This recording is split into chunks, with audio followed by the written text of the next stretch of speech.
Good morning on this July 4th, 2026, the 250th anniversary celebration of our United States of America. And we will look at Job 28 to 31 today, the culmination, the finishing up of Job's speech. But first, I was thinking this morning, singing to myself a song, uh, Oh Beautiful for Spacious Skies.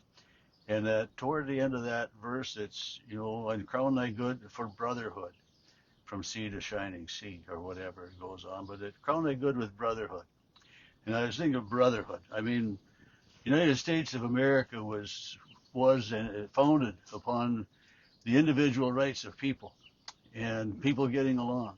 And in today's world, brotherhood isn't so common. We have so much division and so much going on, and we need to protect and think about who we are as the United States of America. And we need to be willing to stand up for what America is and what America stands for, and not to be let it be taken over by other thoughts or other theologies, but to remain a free country, free and able to worship and as we please, and able to raise an American flag without someone saying that's we can't do that. Well, I mean, why can't we raise an American flag in the United States of America? So I just, we need to get back to that brotherhood. We need to pull hard for one another. We need to figure out ways to work together. And I know prejudice is hard to get past. And when you have a thought in your mind that you are either being put down or you are putting someone else down, it's hard to change that. And it's not just individuals, but it's groups that way. And our political parties are so divided. I mean, how can we work together with such division and such animosity? There isn't the brotherhood that beautiful for spacious skies has. It's just um, and there are other patriotic songs too. There's one that's not so well known. This is my song, and it talks about my country.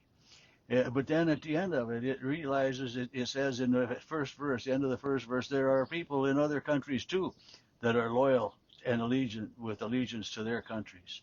And this is what we need to have is allegiance to our country.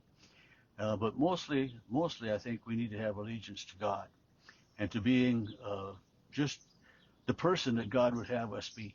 And I think that's a lot of what the book of Job is about.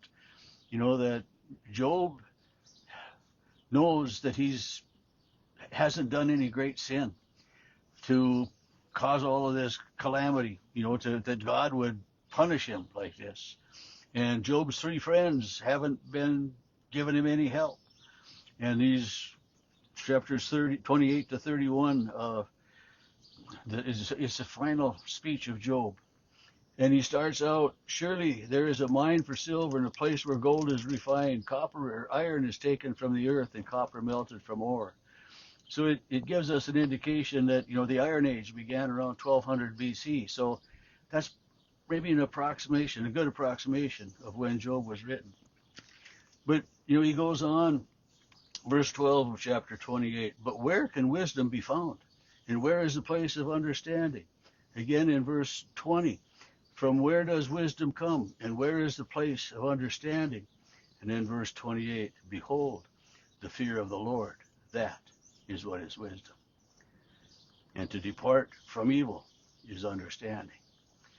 To know the wisdom of the Lord is to depart from evil. To have that brotherhood, to be able to work together and to live together and to figure out ways to work together for the good of all, despite some differences that we may have. But rather than to, just go so hard against, wisdom, understanding, patience, and the working together, the brotherhood. Chapter 29, Job continues his discourse with remembering. Oh, that I was as I was before, when the God shined on me and when his light walked through me, when I had my prime and when I had my family and my wealth and my lambs and my sheep and my herds, and remembering all that was. When I went out to the gate by the city, when I looked upon my seat, the young men saw me, and you know, that, things were good. And then verse 21, men listened to me and waited and kept silence for my counsel. I was respected. I was respected. I was looked up to, and all of that. And then chapter 30, but now they mock me. Men younger than I, whose fathers disdained to put the frog, now they mock me. Now they scorn me. Now they make fun of me. Now they look at me like, what did he do? He must have done something wrong, and there is no longer respect. Verse 9 of chapter 30. And now I am their taunting song. I'm their byword. They abhor me. They keep far from me. They do not hesitate to spit in my face. I mean, he's gone from being a respected, well liked person. Well, maybe not well liked, but respected leader of the community, someone who people saw goodness in.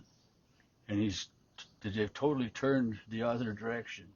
He says, terrors are turned upon me. They pursue my honor as the wind, and my prosperity is passed like a cloud. I think he's talking a little bit to these three friends as well. And then verse 20, Job is distressed. I mean, you can hear it when he says, I cry out to you, but you do not answer. I stand up, you don't regard me. You have become cruel to me. And we all know that feeling. Someone that we look at as a friend, as a companion, and all of a sudden they're doing something wrong against us, gossiping against us, they've changed. And why? But Job is distressed. You lift up the wind and cause me to ride on. You spoil my success. I know, and it's just the horrible situation that he's in and all. And then chapter 31, well, I've made a covenant with my eyes. Why then should I, and wondering with questions, wondering, what did I do? What have I gone wrong? Is not destruction for the wicked and disaster for the workers of iniquity? Does he not see my ways and count my steps? If I have walked with falsehood, or if my foot has hastened to deceit, let me be weighed to honest scales. If my step has turned against the way, or if my heart has walked, or if the spotted, if I've done something wrong, let it show. But it's all of this questioning and all of the wondering, what have I done? Verse 13, if I have despised the cause of my male or female servant, what then will I do? When he punishes me, how shall I answer him? And if I have kept the poor from their desire, it's just, what have I done? And it's that if I have, I mean, Job is professing his innocence in and through all of this, but yet it's that wondering of, if I have done something wrong. If his heart was not blessed, if I have raised my hand against a child, then let my arm fall off. If I have made gold my hope, if I put my faith in something other than God, then it should be as it is. But then again, in verse 29 of chapter 31, if I have joined at the destruction of him who hated me, or lifted myself up when evil found him, if you gloat upon someone else's misfortune and you pile on that misfortune. But it's just, so many times it's if. So Job, he's just wondering, what is the cause of this? What is the problem? What have I done wrong? If I have done wrong, was it this? But he's kind of examining himself within all of that as well. And then the very last verses, 38 through 40, where Job ends his speech. If my land cries out against me and its furrows weep together, if I have eaten its fruits without mercy, or caused its owners to lose life, then let the thistles grow instead of wheat, and weeds instead of barley. If I have done any of these wrongs, then let my fields be taken over by weeds and thistles, and let the destruction begin. But so he's saying, if I've done something wrong, well then this punishment is just. And again, Job is just beside himself with pain, with grief, with sorrow.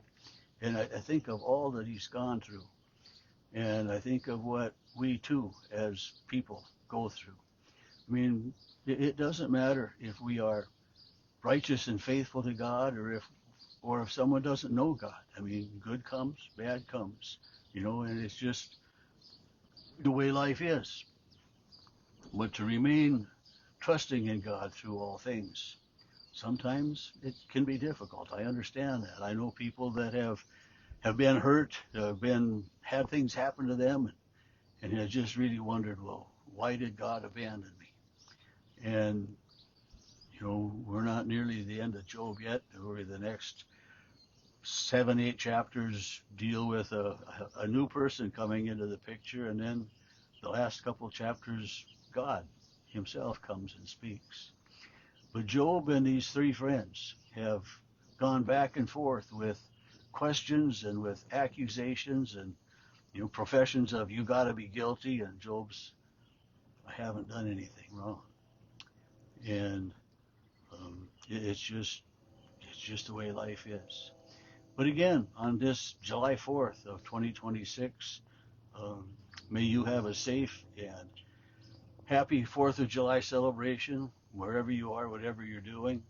Um, I heard last night of a fireworks accident already, and I'd seen a post yesterday morning that it's the last morning that someone may wake up with all their fingers. There's so many injuries with fireworks. So to be safe, to be careful, and above all to be paying attention, not only to the fireworks, but to what's important in your life and your faith.